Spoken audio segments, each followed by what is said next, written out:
Hi, how's it going? This is Resident of Collinwood for YouTube, Resident underslash of underslash Collinwood for BitShoot, and I'm here to continue my read along review of John Philip Betancourt's continuing blog series, The Return of Dark Shadows, which sadly is ending after this year. This is the final year of it.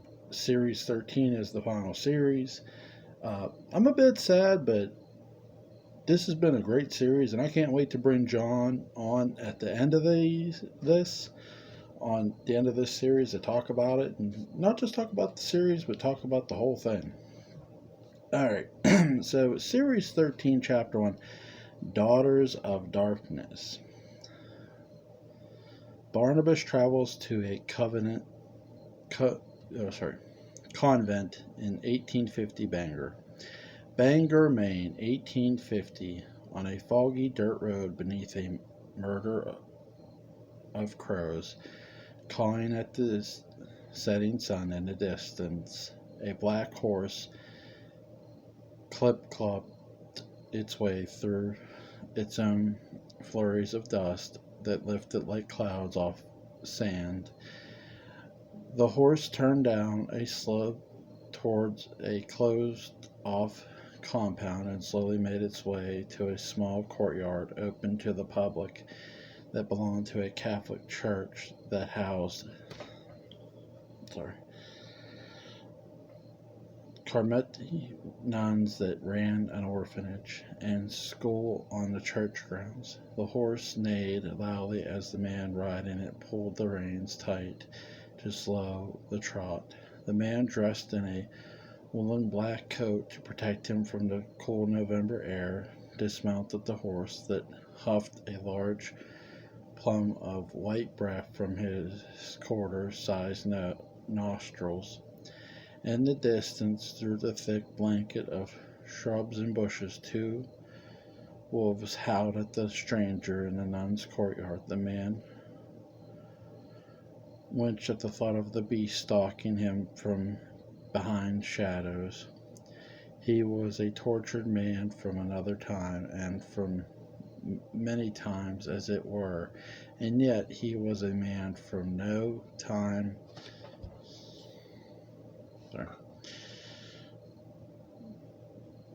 who whatsoever, with a slow and painful heartbeat that ticked away the years of his turbulent suffering. As the two wolves eventually dashed off into the dusk, the man carefully walked a tightly bundled package in his arms to the front door of the orphanage and pulled on the long gold robe attached to the chime that rang inside the nuns' quarters, alerting them to the presence at the gate inside the courtyard. Two of the sisters peeked through a private iron gate that locked away a frosted over garden. They looked at each other, wondering who could be at the gate at such a late time of the day. The man, his hair combed cleanly to one side, smiled at the two nuns from his side of the gate. In an attempt to lure them closer, they hesitated, his face somewhat obscured by the darkness the trees cast on his face. There was no nose, just the huffing from the horse in the background. The man, seeing the nuns, looked in a suspicious and tense stance on the other side of the gate, dipped his head into the last droplets of weak sun revealing his face. He smiled again, sensing at ease. The two nuns fluttered over to the gate where he stood and unlatched the iron hook and eye lock. The first nun, larger in body and meaner in temperament, opened the gate only halfway to meet the handsome stranger, while the other stood to the side, still peering through the iron gate shaped in various types of ivy. "Yes?" the larger nun asked, the word puffing out of her mouth in a white breath like the horse's. "What can I do for you?" she asked as the last bit of sun vanished behind the night clouds. The man looked down at his bundle to reveal the face of a small child, hidden in the warm wool blankets. He was carrying her in. The large nun gasped in surprise. "Sister, come," she said to the other nun, thinner in frame, her face pale like the November morning sky. The man handed the large nun the baby. "Can you keep her safe here? Can you take care of her?" he asked. "Please, she must be kept safe here, and here alone. She cannot leave this hallowed place," he added. "Of course, come in, take a break from the world. You must be tired," the thinner nun said as she took the baby from her companion. "No," he shouted as he looked away from the nuns who were standing directly on either side with the crucifix-crowned church steeple. His shout startled the two women who did not expect his outburst. "Please, you look tired. We can give you something to eat, and then you can be on your way," the thin nun replied, now feeling a bit of nervousness, seeing as the man was sending out nervous energy. "I apologize, but I must leave this place." Then the man said again, clutching his side as a sudden pain from seeing the church steeple seemed to be stabbing him in the gut, "Just promise me that she'll be safe here, and that she will never leave this place." The man then demanded, knowing that the baby was the child of two unfortunate and supernatural souls. Two souls that could not care for her the way she needed to be cared for, and what in this holy place she could and would be kept safe. Sorry. The larger nun began to feel strange about accepting the child from a man who was so adamant about her place there. To her, something was beginning to feel off about the man, his nervous nature, his forcefulness, and lack of eye contact. The larger nun narrowed her eyes in suspicion. She gasped at the golden rosary beads in her pocket, asked, "Who are you? Why have you brought this child here? Where is her mother?" The larger nun said, now closing the gate in front of the man. "It does not matter who I am. All that matters is that she is kept safe from the world, and that you treat her with kindness. Show her what truth and mercy are," the man said as he turned and handed the larger nun 8 golden coins. His hand touched hers. It felt like ice. She pulled back her hand quickly. He noticed her shock of his touch. It was cold, colder than she had ever felt. His touch felt dead. "Sir, you're so cold," the nun said, placing the coins in her pocket. "It's nothing," the man said as he prepared the saddle to ride again. "But, sir, I should tell you, we expect to be—" The nun began again before being interrupted by the stranger. "I said no. I will be fine. Keep her safe. That is all I ask," he said again, jumping on the horse. Of course, the thinner nun answered as she slowly backed away from the gate with the child. "Stop," the thicker nun said, her fingers gripping on the now closed iron gate of the church courtyard as she watched the man begin to take his horse down a dirt road. "What is her name? What do we call her?" The man did not answer, but the baby did have a name. She did have parents, and she did have a connection to the man on the horse. As the man rode off into the darkness, the thinner nun stepped up to the larger nun and showed her the baby's face. She was beautiful, large hazel eyes and very short auburn hair with soft golden strands that seemed to be spun of real gold. Her skin was pink and her fresh, and she cawed and giggled at the nun's carries. "What do we call her? He didn't give us a name," the thinner nun wondered. Today is the feast of Saint Claudia. Why not Claudia? She said, satisfying her sister nun. The two walked back into the convent, past large white statues of various saints that looked down onto the cold black and white tiled corridor. Excuse me a second, sir.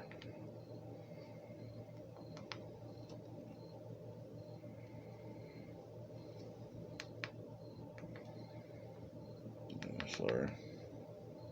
I hate when this thing goes off because then I have to fix it.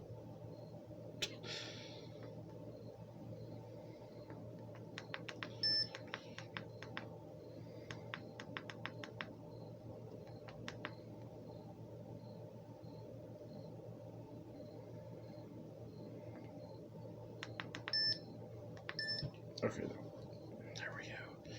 It should be happy now. There we go.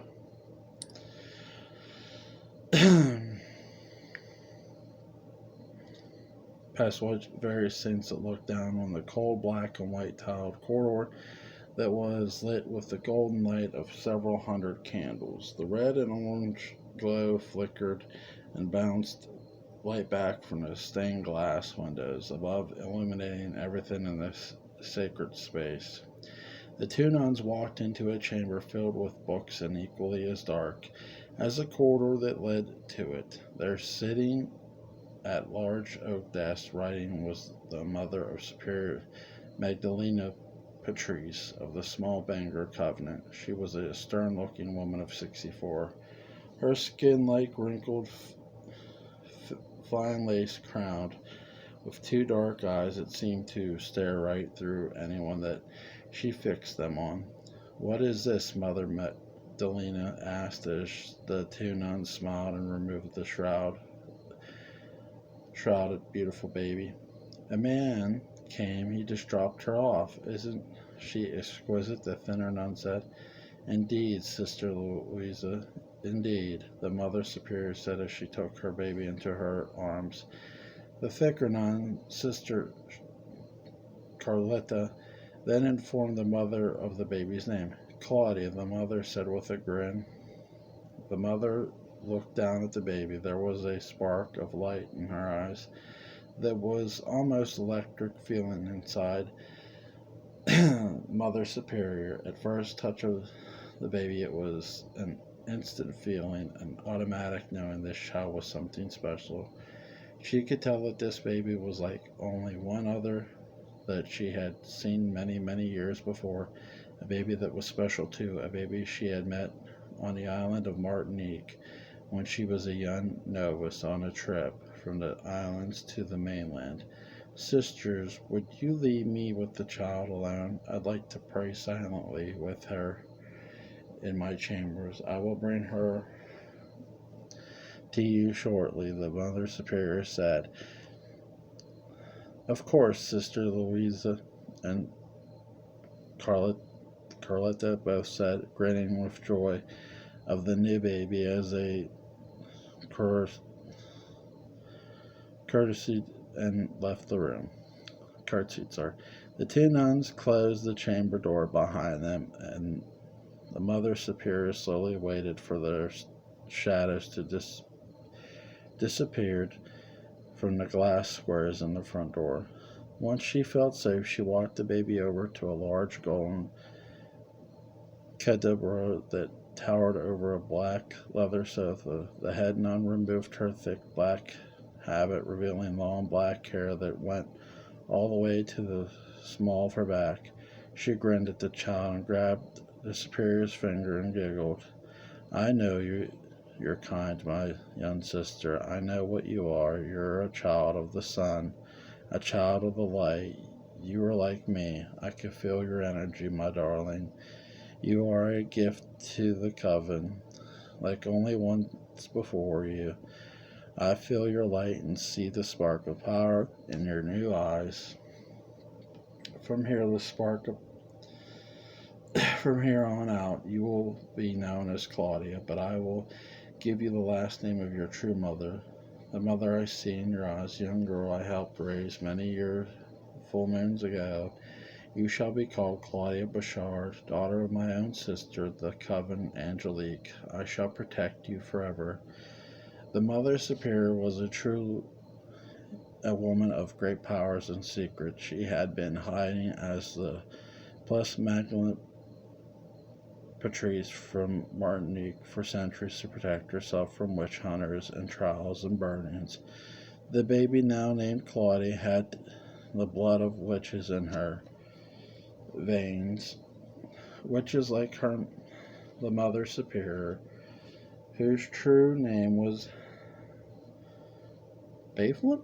Bethlehem had known Angelique as a girl and could sense that this new baby was that of her prestige.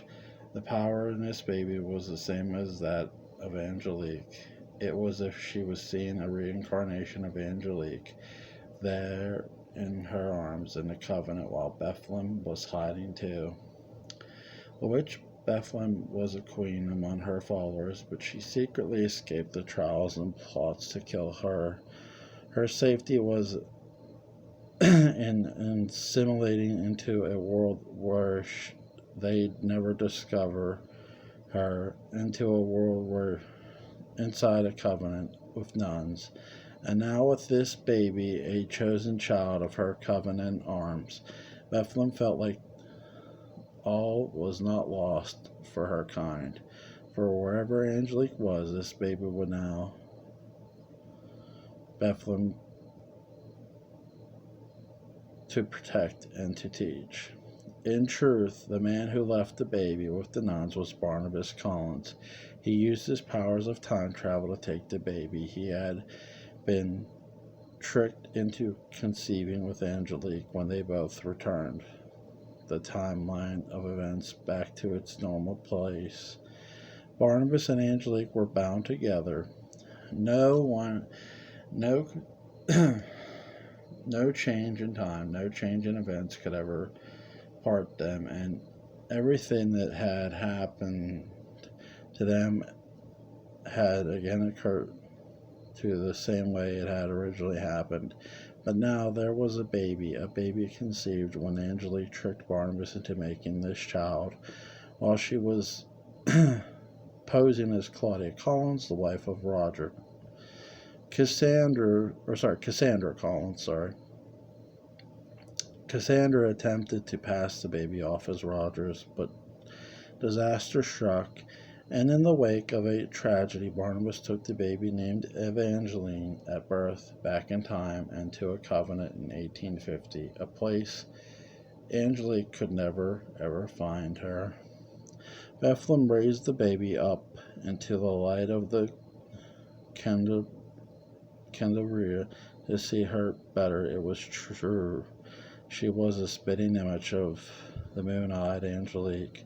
But as she did so, a flash of light blasted into Bethlehem's mind, causing her eyes to go all white and her mind to numb, bringing a flow of images showing the baby's heritage. In her vision, Bethlehem saw the baby's mother, her father, the Collins family home, high atop Withers Hill. The magic and trickery of Angelique as Cassandra used to force the baby's conception with Barnabas, a spell of love and love-making. Then Bethlehem's vision showed a coffin with the father inside, but Bethlehem knew he was not dead.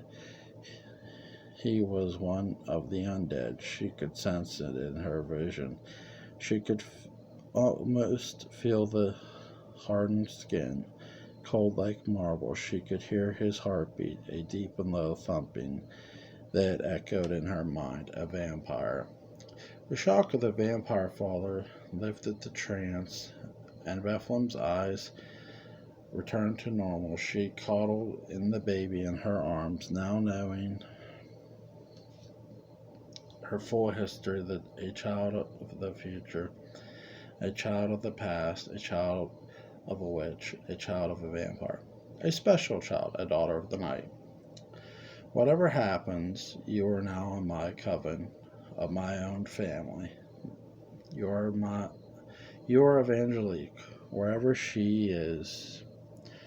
May the light of the moon protect her, Bethlehem said again, cuddling the baby. I will protect you forever. She replaced her habit and carried the baby back onto the corridor where the two nuns who first brought Claudia in were now surrounded by other nuns eager to meet the new member of the orphanage.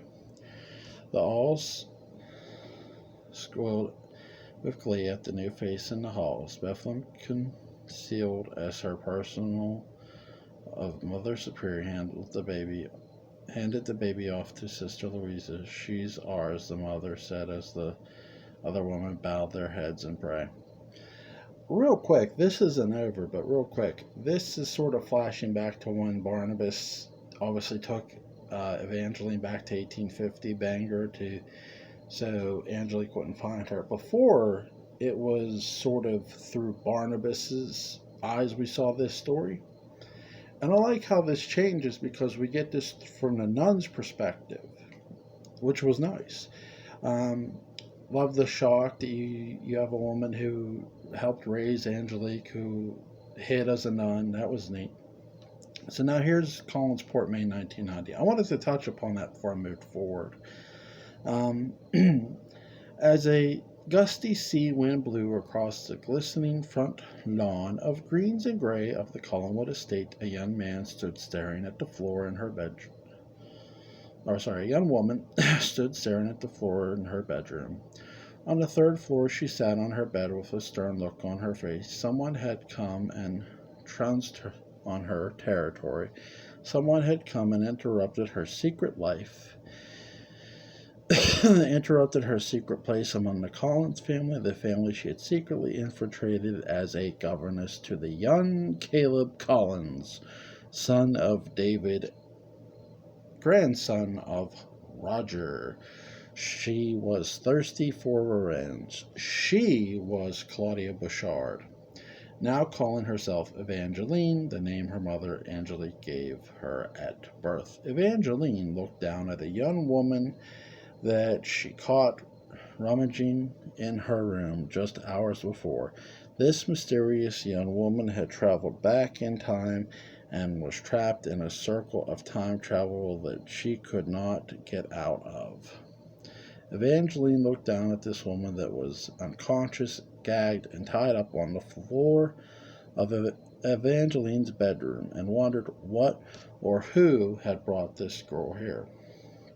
The mysterious young woman was none other than India d'Archo, David's future daughter. Evangeline wondered, could this girl be like her? Could she have been sent by someone of her coven? She thought of how she was born in secret, taken back in time to 1850 by Barnabas from the 1970s. As Barnabas' true and biological child, he wanted to keep her safe from her sorceress mother, Angelique.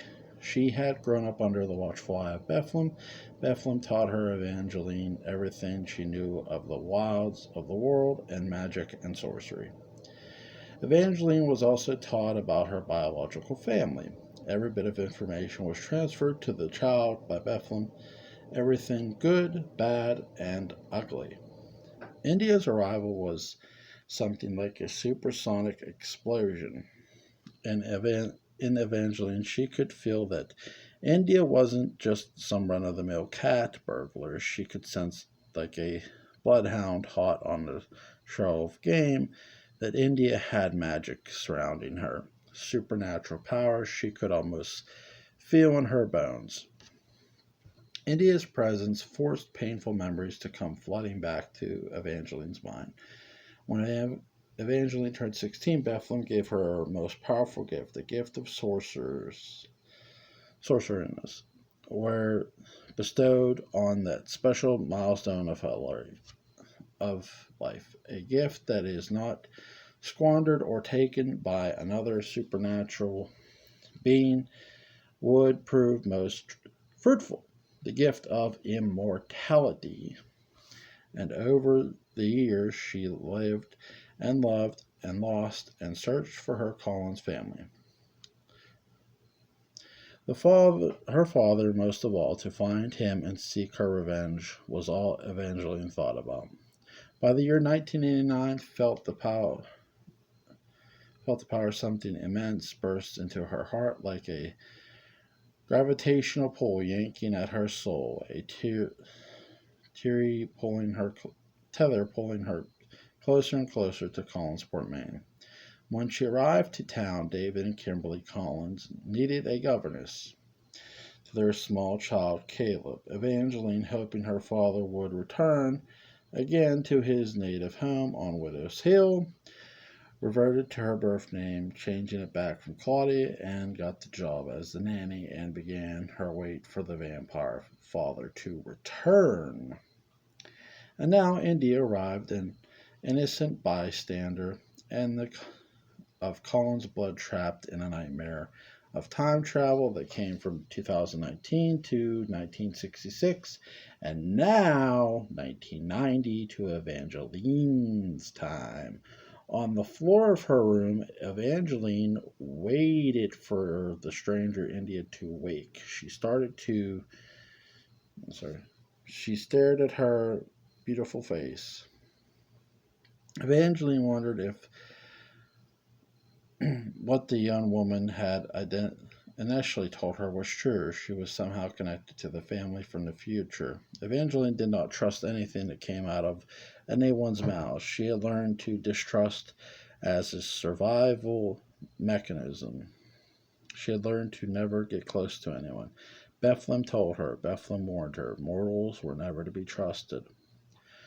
But if India, this stranger from the future, this time child from another world that had been sent supposedly by Barnabas to 1990, was telling the truth, she could be a key to her truth, a key to her ultimate revenge. Evangeline thought it better to keep her alive, tied and gagged, but alive. She studied her every crease in her face, so soft, so beautiful. She followed her all the single nature, bright blonde strands of hair that was woven into India's dark brown hair like thin strands of gold. Just as India began to wake up, Evangeline jumped from her perch on the bed that was facing India, who was on the floor, and came down to her level as India opened her eyes. Everything was blurry. India felt a small pain in her head from the bump caused by Evangeline's forceful push up against the wall of the bedroom when she was discovered. India moaned a little as she came to, and her eyes adjusted to the light of the day peeking in from her half-shuttered windows. "Don't move," Evangeline said as she looked India in the eyes. India moaned something inaudible. "I'll remove the gag, but I promise you if you scream or say anything, I'll kill you. It won't take much to do it. A snap of my fingers will snap your neck in seconds. Do you understand?" Evangeline warned. India nodded her head that she did. As the gag came out of her mouth, India took a deep breath, air filling her lungs. She coughed and rolled herself over and sat up on the floor. "Please untie me. I swear we're on the same side. I promise you," India said in a whispery voice. Evangeline was unsure. Although she was bred to never trust a single soul, she was ready to kill this young woman in a split second. But there was something about her, this stranger named India, that Evangeline reached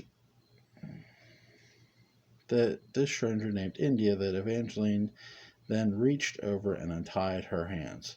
"Who are you?" Evangeline asked suspiciously. "My name is India. I don't know where to begin, but I've been on a trip. I've time traveled, and I can't seem to get myself back home to my time, and all I want to do is get back to where I belong," India explained as she massaged her wrist. How have you time traveled? I don't understand," Evangeline replied. "Barnabas Collins sent me from my time to the year 2019 to 1966. He wanted my help in fixing everything that apparently had gone wrong.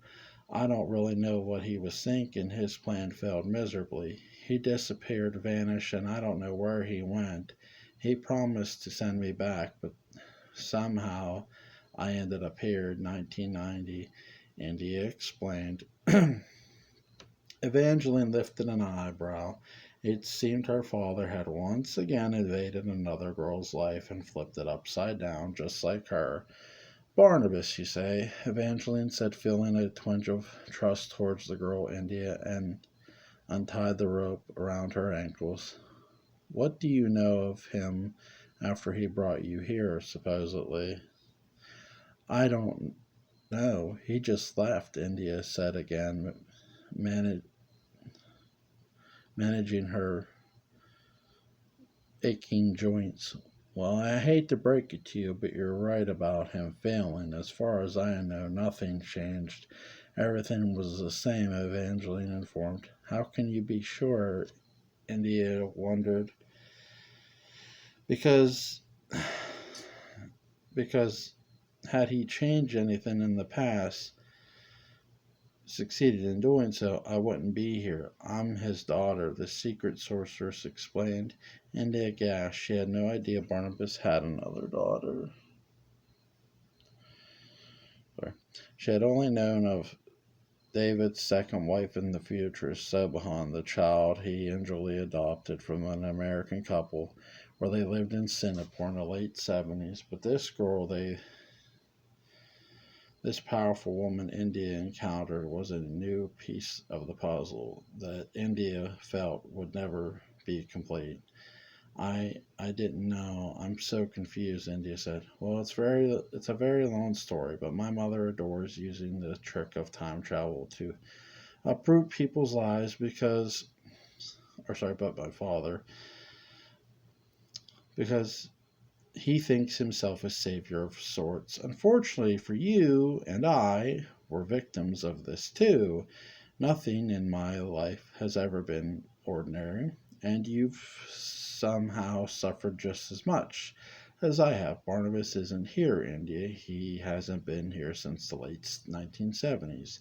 I know I've been waiting for him for centuries, hiding, searching, waiting, expecting him to return.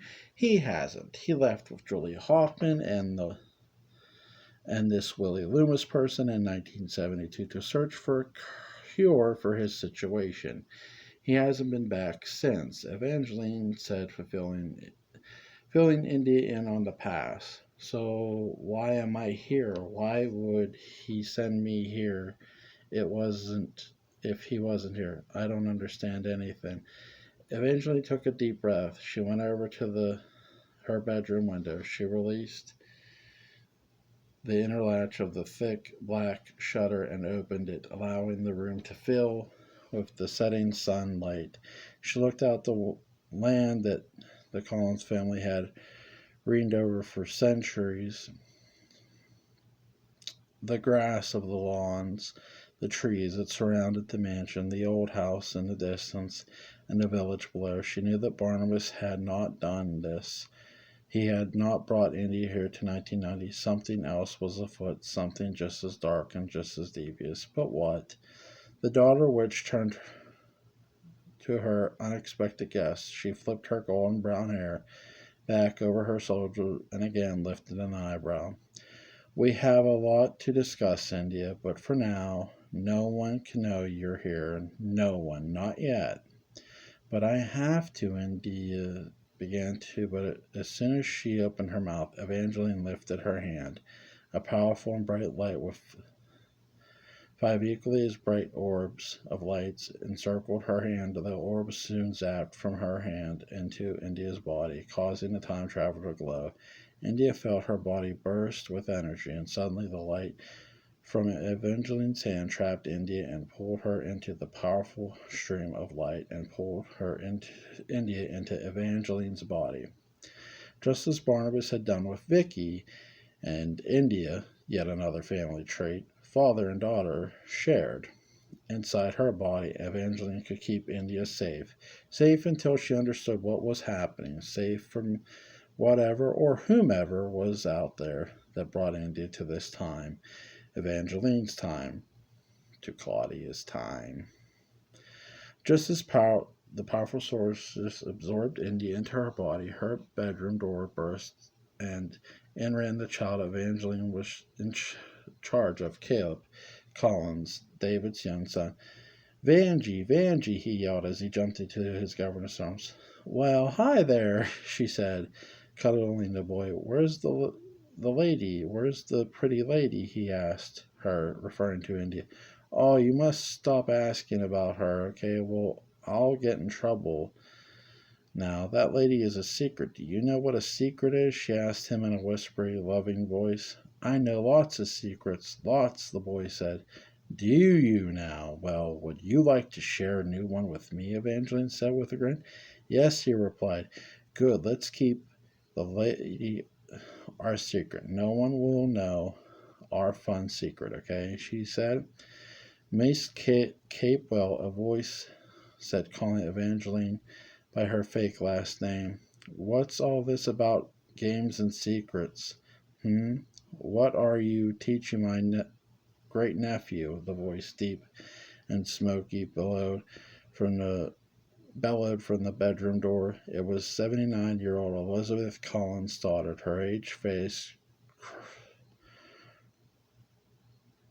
crosses with thousands of lines and wrinkles that told the story of her life. Liz narrowed her weak eyes at the governess, awaiting an answer. It was nothing, ma'am, Evangeline said. Nonsense. Teaching him nonsense, Liz yelled from her tiny, statuesque body. Elizabeth had often wondered where this governess had come from. She did seem to have popped out of nowhere, like the mist from the sea. Elizabeth would say Liz was forever the most secretive of the family. So she trusted no new face. And if anyone knew how to pluck a governess out of the obscurity and put them in a world of madness, it was Elizabeth Collins Stoddard. Damn straight. It's just a game, Miss Stoddard, Evangeline replied. Mrs. Stoddard, dropping the boy down to the ground. Elizabeth, her hair still black as the night with growing gray roots, had been passing through the hall by Evangeline's when she overheard the conversation. She blew a pull of cigarette smoke into the room from her freshly lipstick mouth and coughed out another sentence. Those are not games for children, I implore you to, the matriarch began before being interrupted by the boy's father. Aunt Liz, here we go again, a handsome 30-year-old David said to his aunt, as he pushed Evangeline's door fully open and taken his adorable blonde son into his arms. David, I just want to be sure we're teaching your son the best way possible, not foolishness and rough housing, Liz said, commenting on the noise as Evangeline cowered at attention. David sighed. Yes, you've always been a stench and profound patron of fine education. I know, David said, winking at Evangeline. Kim has a wonderful meal for you downstairs. Why don't you let Evangeline take you down so that we can all enjoy it together, David added. Kimberly cooked, Liz asked of David's young and pregnant wife. No, the cook did, David said, annoyed with Liz's obvious joke about Kim's lack of housewife duties. Kim is too busy at medical school to cook, he added. Is that so? The lady of the manor grumbled. Where's my caretaker? Why isn't she here to help me down?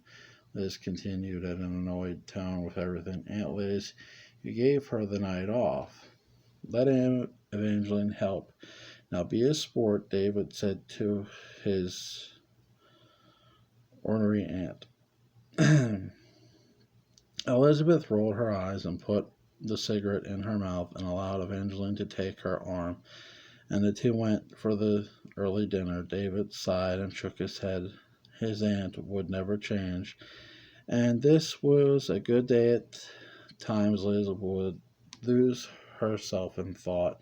She would often drift off into daydreams. Her past life, she mumbled to herself, speak to the walls and paintings, go off on a tangent about nothing and everything, sometimes all at once.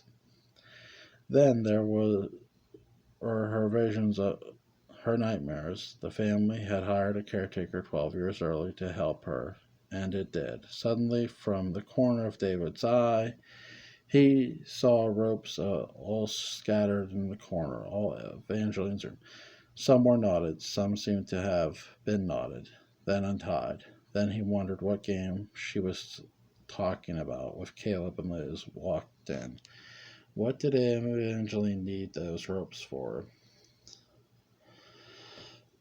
Sorry. Like any father, a spark of concern burned in his mind. It was strange, bizarre. Perhaps he did need to look into this Evangeline a little further. She's in trouble now. Uh, at the old house on the estate, a slow drifting fog began to sip over the grounds like slow moving sheet of white and gray mist floating down the sky, crawling around the columns and colonnade of the front entrance. Inside the old mansion that had been repaired and renovated several times over the years, its new inhabitant, a woman in her early 50s, sat in the main drawing room in the black flowered skit with tiny amber golden flower in it. She nervously picked at fulfilling the tiny threads out and tossing them to the floor. With her other hand, she flipped through a book that was given to her many years ago by her brother. It was a book she had read over and over again since it was gifted to her, but it was special. It meant so much to her. In fact, it was like the last connection she had to her brother. Her brother, Beau. The woman was Noel Culvert. Noel had been suspicious of the Collins family ever since the late 1960s, when her brother revealed to her that he was in a secretive relationship with the Collins family heiress Carolyn Stoddard.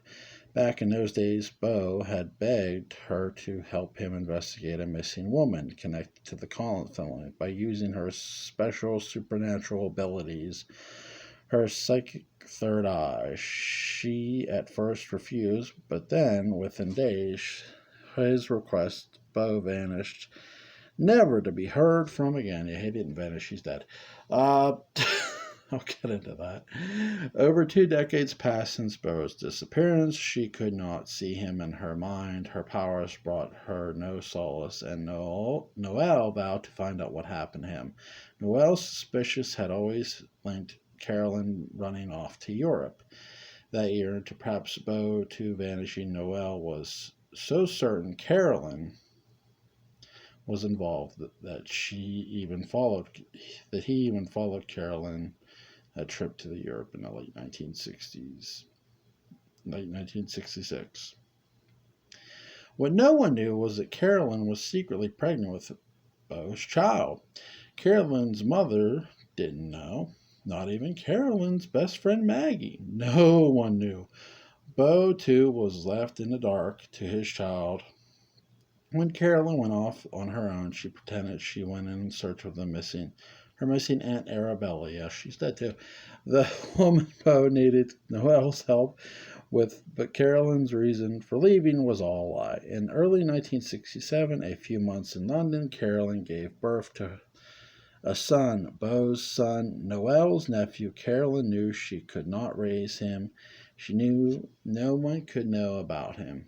She wanted to do what was right for the boy, and she gave him up so that he would be raised in a home that would with love regardless of how he was brought into the world. It broke Carolyn's heart. It tore her inside for years and years, but pain soon dulled away. Carolyn soon returned home to Collinsport after the birth of The birth secrets have a way of coming back into a small Maine fishing village. The child was not adopted by an English family, as Carolyn had often wondered when she'd stare off into the Atlantic Sea toward England from her fern-filled balcony at Collinwood. In fact, he was adopted by a single mother who brought the boy back to the U.S. closer than Carolyn would ever imagine. Now, 24 years later, in 1990, the boy was grown and living with his Aunt Noelle at the old house on the Collinwood estate. Noelle had knowingly adopted her own nephew right under the nose of Carolyn, who over the years had returned to London, married a man named Jack Thorne, and had recently given birth to her second child, a little girl she called Alexandra. I know Alexander a little bit. Noelle too knew what she was doing. She had raised the boy as her own, even though he called her Auntie, and maneuvered herself into a Collins family good graces by getting a cushy job as Elizabeth's caretaker in her old age. Elizabeth, now in her mid-80s, had no idea the young man living at the old house with her caretaker wasn't just the woman's nephew, but her true-blood 24-year-old grandson, who Noelle named Cameron Frame. Cameron was an innocent. He had no idea of any of this. Not of his father's connection to the Collins family, not of his Aunt Noelle's relentless third-decade search for answers, and most importantly, not of what Noelle was hiding deep in the basement of the old house. Oh, shit. As Noelle continued to fiddle with her book and the golden flowers in her dress, Cameron came bursting into the house, full of energy and a giant smile on his face. His smile reminded Noelle of beer. Big to the beautiful. He was of medium build, but healthy. He was in Noelle's eyes perfect. He just came in from a lunch date with a new boyfriend that he was dating and was on cloud nine, eager for Noelle to finally meet his new boyfriend. As she looked at her happy nephew leap into his room, ready to give his good news on the new love in his life, he noticed that Noelle's face seemed serious, changing his mood completely. She put down the book, and she was reading on his golden flower dress and stood up. She mustered a half smile, then took a deep breath. "We have to talk," Noelle to Cameron. "What is it?" he asked her as the giant cherrywood grandfather clock struck 8 p.m., the chime echoing through the vaulted ceiling of the foyer. And just as Noelle began to open her mouth to give her explanation, the explanation decided to reveal itself. Justin Patterson, the undead, the vampire, the man who had fallen in love with Indy in 1966 and was later found by Noelle in Barnabas's coffin, walked into the old house drawing room, his face pale and cold, his eyes deep and dark, his thirst for blood quenched by a quick bite of a rabbit he snatched on the ground just outside. "What's going on?" Cameron asked, unsure of what this stranger was doing in the house had grown up in. "It's time," Justin said in a deep voice that shot chills up Cameron's spine. Noelle turned to her nephew from Justin and took another deep breath. The air filled her lungs and allowed her to free the words as she was dreading to say her beloved nephew for his whole life. She was about to fill him in on a secret she had been keeping for decades. Something had happened. Some kind of energy pulled and had occurred, waking Justin, and now things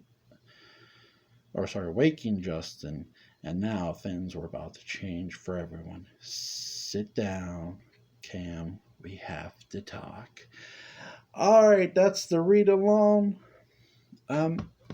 Again, to touch on the opening, again, I love how we got the perspective from the nuns, not just Barnabas this time. We did get still get the perspective from Barnabas, but we got the perspective from the nuns. One of the nuns actually was a witch who knew Angelique, which was nice. It was a nice twist of things. It definitely explains how Evangeline knew everything about the Collins family because somebody told her. Beautiful, beautiful. I love it. I definitely like Cameron. I like how he has a boyfriend. I like how the fact that Noelle adopted him without nobody knowing. This is going to be interesting because Justin Patterson, who did turn into a vampire by the end, toward the tail end of things in the previous series, is awake, and things are going to get real interesting. I have a feeling it was Justin Patterson who brought India to 1990. Now, why he brought her, I don't know. He was in love with her, but here's the thing. Is him bringing her going to affect her getting back? That's sort of my worry because, again, this girl, remember Fear for India? Fear for India times 2. Because that girl got worse luck than Victoria Winters. She really does. She ain't in the frying pan anymore. She's in the fire. She's in the fray of things. I like old woman Elizabeth. I like how we're getting Elizabeth in her elder age. Something we never got. Again, really interesting. I like how we get a 38-year-old David. That's something we've never gotten really from the original series. We're getting definitely a lot of looks into these characters, and even if some of them are familiar, like David, Elizabeth, even Evangeline and Noelle and Justin, we get a new character in Cameron, but we also get, we can't be so sure where Evangeline's going to go because Evangeline is one hell of a wild card in all of this, and so is Justin Patterson. So, really, really good, hell of a good job by John Philip Betancourt. I love this. This is amazing. He did an amazing job. Good job. This is only chapter 1 of Series 13, the final series. I need a tissue. But this is going to be over. But after this, it's so good. It's so good. It really is. Good job. But the one thing I'll say real quick too is I'm curious. This explains a lot of the way why Evangeline or Claudia, whatever you want to call her, was the way she was during the entire series when we first met her. It really does. I think that was smartly done by John to sort of put that together, put the orphanage together, put a witch with her. That was really good. I like that. It explains everything. Again, she's a wild card. Elizabeth's a wild card. Now David's getting suspicious of Evangeline. Why are there ropes? Why are there knots in them ropes, girl? What are you doing in that room? I'm curious. We'll see what happens on the next chapter. Link will definitely be in the description box for YouTube, and link will be in the description box for BitChute. I hope you enjoyed this review, guys. See ya!